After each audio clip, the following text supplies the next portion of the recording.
Yeah, that makes a lot of sense. I guess things change so quickly in today's world. I'm curious if there is an engineering principle or something that you live by that has stayed the same across all these different eras of technology that you've weathered.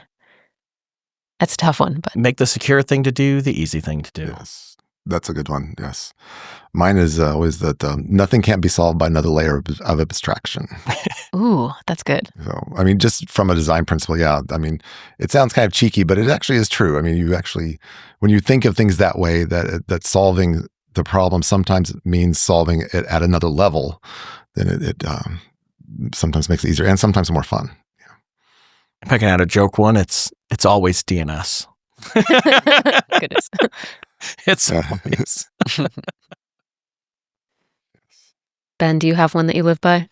I was no. That's fine. No. I'm really bad at thinking on the spot sometimes. Won't put you on the spot like that. Sorry, Ben. Awesome.